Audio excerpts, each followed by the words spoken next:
Mais problemas financeiros para a Rússia hoje, tentando fazer pagamentos em rublos em vez de dólares.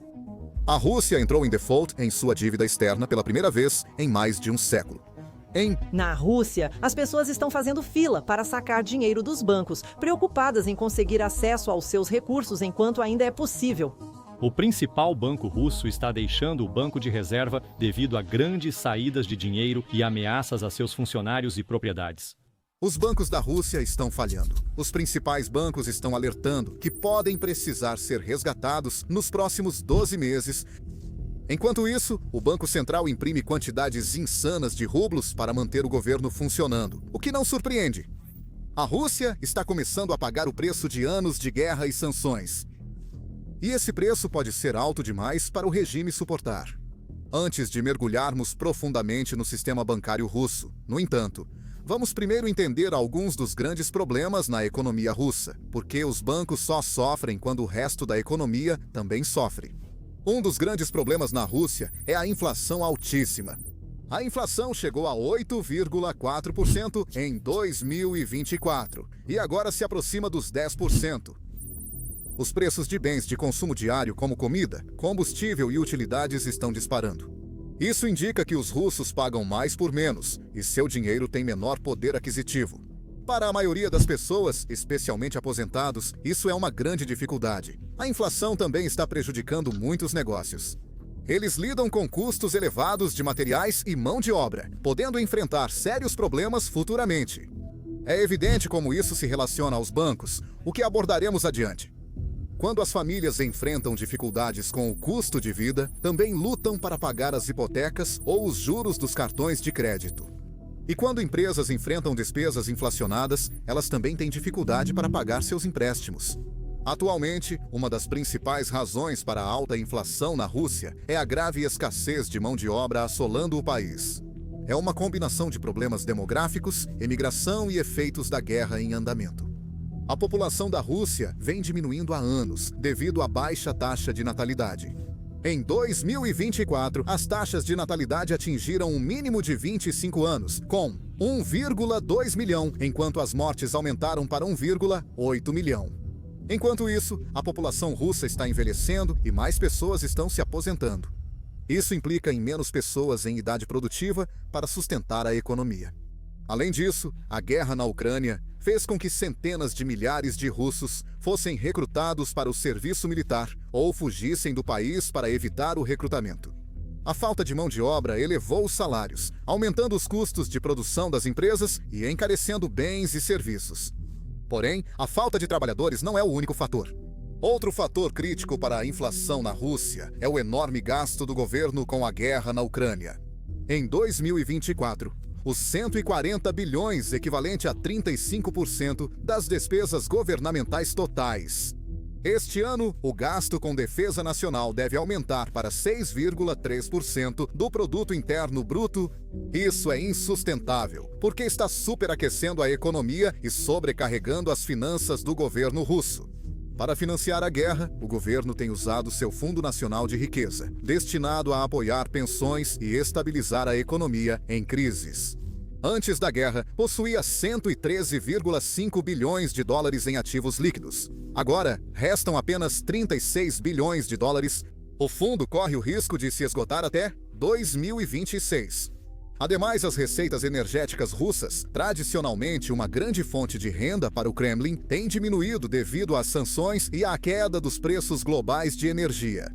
Assim, o governo recorreu a empréstimos para financiar a guerra. Em 2024, o Kremlin registrou um déficit de 34 bilhões de dólares, ou 1,7% do produto interno bruto. E este ano está ficando pior. A maior parte dessa dívida é financiada pelo Banco Central da Rússia, que pode basicamente imprimir dinheiro do nada, como qualquer outro banco central. Mas há uma ressalva. Imprimir dinheiro aumenta a oferta de dinheiro sem realmente aumentar a quantidade de bens e serviços disponíveis na economia. E isso leva à inflação. Pense nisso como mais dinheiro perseguindo a mesma quantidade de produtos. Mas, no caso da Rússia, menos produtos porque as sanções paralisaram as importações. Os russos comuns não pediram por bancos em colapso ou guerras sem fim, mas são eles que estão pagando o preço. Se você acredita que essas histórias merecem ser contadas, curta e se inscreva. Seu apoio ajuda a propagar essas verdades, rompendo o silêncio. No entanto, um déficit de 1,7% do produto interno bruto não é tanto assim, especialmente considerando que a Rússia tem uma dívida governamental relativamente baixa de cerca de 21% do produto interno bruto. A verdade é que essa impressão de dinheiro não está sendo feita só pelo governo. Na verdade, o governo também está forçando as empresas a assumirem mais dívidas para financiar a guerra. E está forçando os bancos a emprestarem esse dinheiro independentemente da situação de crédito deles. Desde o começo da guerra, a dívida corporativa cresceu em um valor recorde de 415 bilhões de dólares. E isso não é porque pegar emprestado, de repente, se tornou tão atraente. Os contratados de defesa acumularam uma dívida de 250 bilhões de dólares. A vantagem é que fica fora dos livros do governo, fazendo com que os gastos com defesa pareçam menores do que são de fato. Mas no final, isso de fato afeta a oferta monetária. De acordo com os serviços de inteligência estrangeira da Ucrânia, a oferta de dinheiro da Rússia aumentou 24,4% em 2022, 19,4% em 2023 e 19,2% em 2024. Já discutimos sobre a inflação causada por isso, mas há um terceiro aspecto: as taxas de juros. A inflação seria muito pior se o Banco Central da Rússia não tivesse aumentado as taxas de juros em resposta. Desde 2023, as taxas de juros de referência da Rússia saltaram de 7,5% para 21%, o maior valor desde a era soviética. A taxa atual está em 20%, o que é extremamente alto em comparação com os 4,5% dos Estados Unidos da América. Isso torna a poupança muito recompensadora, enquanto o crédito se torna extremamente caro. O objetivo final é desacelerar a economia, diminuir a oferta monetária e reduzir a inflação para 4%. Porém, quando o governo segue imprimindo dinheiro ou pressionando empresas a tomar empréstimos, as elevadas taxas de juros não surtem efeito. E com a continuação da guerra na Ucrânia, não parece que os maus gastos do governo vão diminuir tão cedo. Por outro lado, as altas taxas de juros da Rússia têm um preço: a estagnação econômica e possivelmente uma crise. No papel, a economia russa tem crescido bem nos últimos anos. O produto interno bruto cresceu 4,1% em 2023 e 2024. Mas quase tudo isso estava relacionado à economia de guerra da Rússia, não à economia real. Segundo o Centro Wilson, a Rússia está agora em uma economia de duas velocidades, com setores não militares estagnados. E por causa da alta inflação, escassez de mão de obra e altas taxas de juros, esse setor não militar está realmente lutando. Muitas pequenas e médias empresas estão até ameaçando falir. No primeiro trimestre de 2025, empresas russas pagaram 3,7 trilhões de rublos, cerca de 50 bilhões de dólares, em juros. Um aumento de 58% comparado ao ano anterior. Para o total de 2025, os custos de juros comerciais podem chegar a 15 trilhões de rublos ou 172 bilhões de dólares.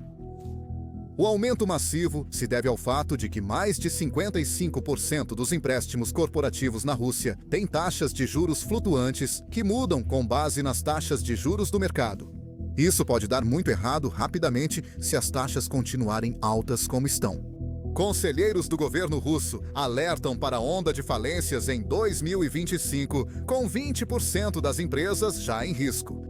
Se todas falirem, será um desastre terrível, não apenas para a economia em geral, mas também para os bancos russos. Eles não verão seu dinheiro de volta e começarão a ter sérios problemas de liquidez. Enquanto isso, o Banco Central da Rússia enfrenta um dilema. Eles precisam reduzir as taxas de juros para salvar os negócios, mas mantê-las para evitar a hiperinflação.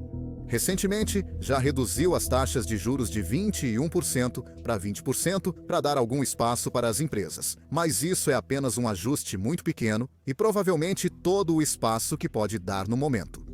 Assim, é fácil compreender a preocupação atual dos clientes dos bancos russos.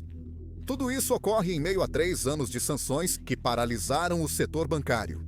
Os bancos russos foram desconectados de sistemas internacionais de pagamento, como o Society for Worldwide Interbank Financial Telecommunication, dificultando enormemente transações de importação e exportação. Vários bancos russos foram sancionados pelos Estados Unidos da América União Europeia e outros, impedindo-os de fazer negócios com grande parte do mundo financeiro. Alguns bancos, principalmente o Banco Central da Rússia, tiveram ativos estrangeiros congelados, perdendo acesso a cerca de 300 bilhões de dólares em títulos. A maioria está sendo administrada na Bélgica e os retornos estão sendo enviados para a Ucrânia. Sem as reservas estrangeiras, é difícil para o Banco Central proteger o sistema financeiro russo de choques. Outro efeito terrível das sanções é que as pessoas querem vender seus rublos e transferir dinheiro para contas no exterior.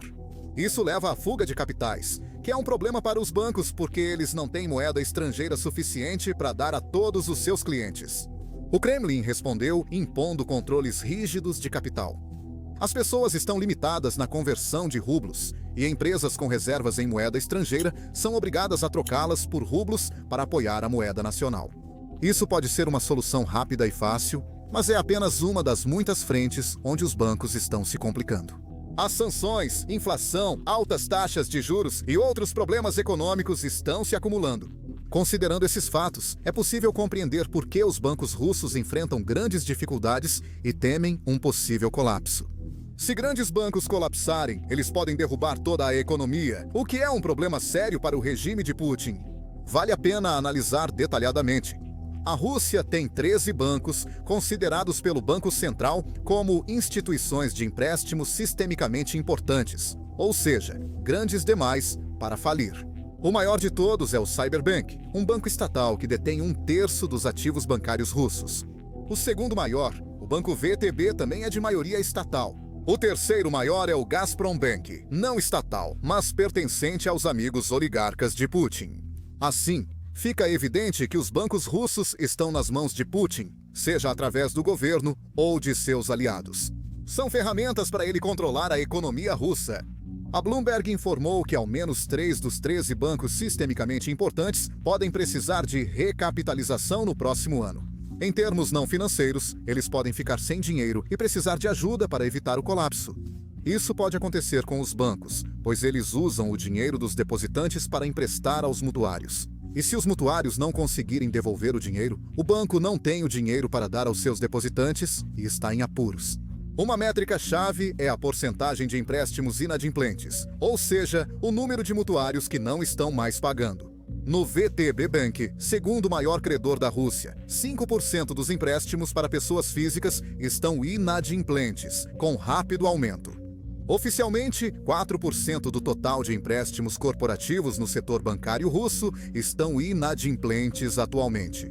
No entanto, para os padrões históricos, isso não é tão ruim. Historicamente, a proporção de empréstimos inadimplentes na Rússia quase atingiu 10% durante a crise pós-2008 e subiu para 2 dígitos nas crises de 2017 e 2018. Comparado a esses anos, o setor bancário russo parece bem saudável, o que também é evidente ao analisar os lucros. O Banco da Sibéria lucrou 1,5 trilhão de rublos, aproximadamente 19 bilhões de dólares em 2024.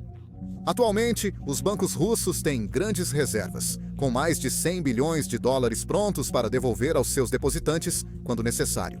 Por isso, o governador do Banco Central russo afirma que o setor bancário do país está bem capitalizado e as pessoas não precisam se preocupar. No entanto, isso é muito enganoso. Bancos russos temem que a qualidade de seus empréstimos seja pior do que os dados oficiais indicam. Devemos lembrar que a maioria dos bancos segue o Kremlin, que tem feito de tudo para sustentar o setor bancário, principalmente através da promoção da reestruturação da dívida. Reestruturação da dívida significa que os bancos modificam os termos de seus empréstimos para facilitar o pagamento pelos mutuários. Os bancos podem diminuir os juros, prolongar o prazo ao mutuário ou converter a dívida em participação acionária na empresa. O truque permite que os bancos alterem a contabilidade de empréstimos não produtivos. Os empréstimos podem ser reestruturados, transformando-se em empréstimos produtivos. Isso diminui a taxa de não produtividade, mas o banco ainda está em uma situação muito perigosa. O governo russo deseja manter a solução por um motivo simples. Se as pessoas soubessem a real situação dos bancos, elas iriam querer sacar todas as suas economias.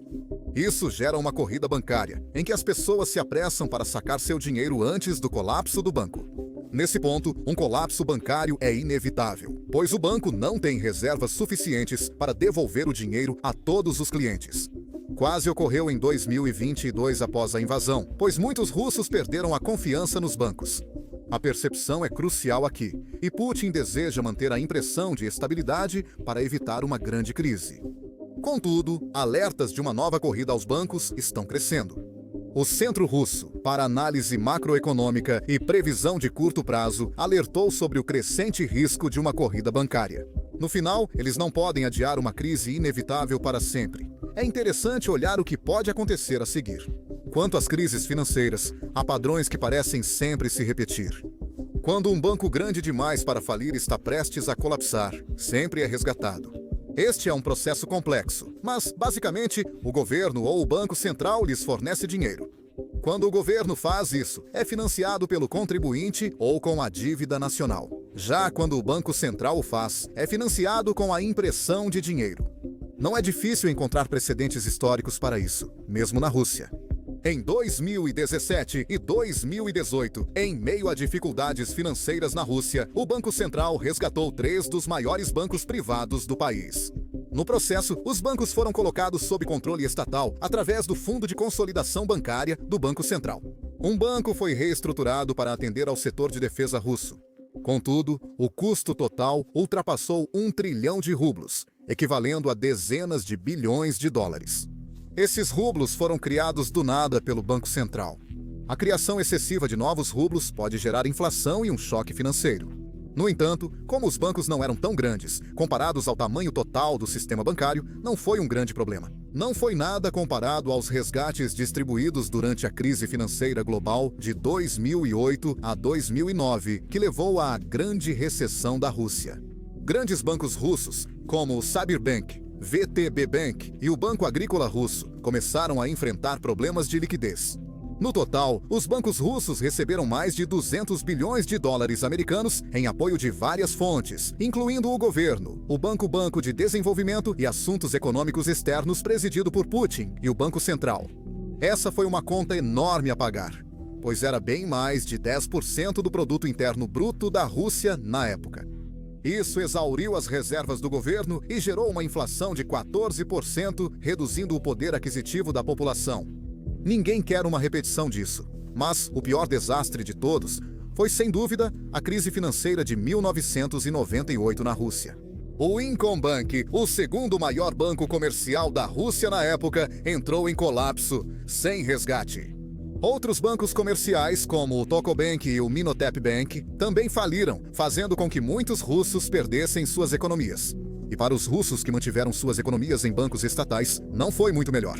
Devido à grande crise financeira, o rublo perdeu 2/3 de seu valor, e a inflação chegou a 84%.